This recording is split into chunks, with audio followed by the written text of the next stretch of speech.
السلام علیکم ورحمۃ اللہ وبرکاتہ۔ امید ہے کہ حضرات اچھے اور خیریت سے ہوگے۔ آج سے ہم عربی کے اوامر شروع کریں گے جو ہمارے عربی تکلم اور عربی سیکھنے میں مددگار ہوگے۔ تو امر کسی چیز کے بارے میں کسی کو حکم دینے کو کہا جاتا ہے تو یہاں پر پہلا امر ہے اقرأ، اقرأ پڑھو، قرأ یا قرأ، اس کا ماضی قرأ ہے اور مضارع یقرأ ہے۔ تو اس سے ہم ماضی اور مضارع بنا سکتے ہیں۔ مثال کے طور پر هل قرأت، کیا آپ نے پڑھا؟ نعم قرأت، جی ہاں میں نے پڑھا۔ هل تقرأ، کیا آپ پڑھتے ہو؟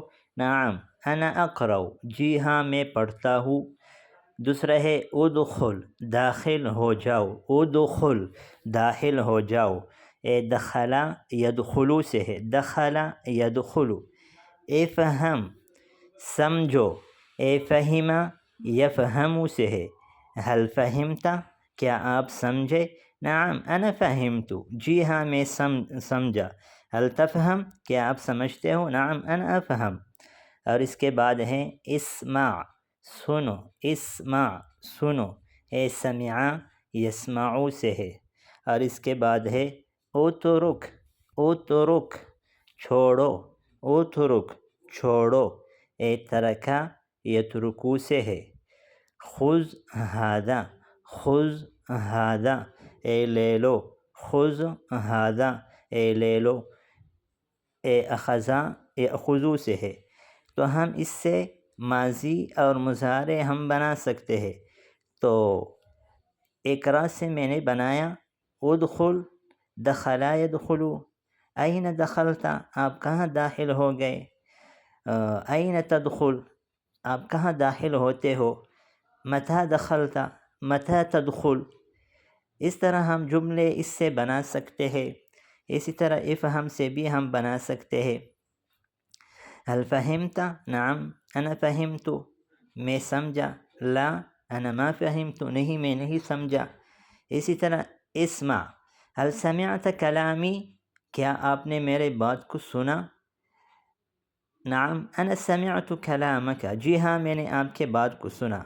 لا انا لا اسمع، انا ما سمعت کلامک، نہیں میں نے آپ کے بات کو نہیں سنا۔ هل تسمع کلامی، کیا آپ میرے بات کو سنتے ہو؟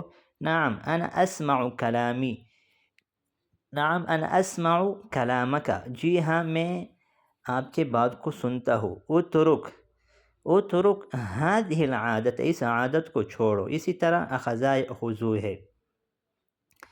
اور اس کے بعد ہے افتح، کھولو، افتح کھولو، فتح یفتح سے ہے، فتح یفتح۔ هل فتحت الباب، کہ آپ نے دروازہ کھولا؟ نعم فتحت، جی ہاں میں نے کھولا۔ اسأل پوچھو، اسأل بھی استعمال ہو سکتا ہے۔ اگر جملے کے شروع میں آ جائے تو سل بھی استعمال ہو سکتے، جیسے سل بنی اسرائیل، اسأل پوچھو۔ تدین، تدین دیندار بنو۔ احذر محتاط رہو، تدین تدین یتدین سے ہے۔ احذر محتاط رہو، احذر حذر یحذر سے ہے۔ اخبرنی مجھے بتاؤ، عدنی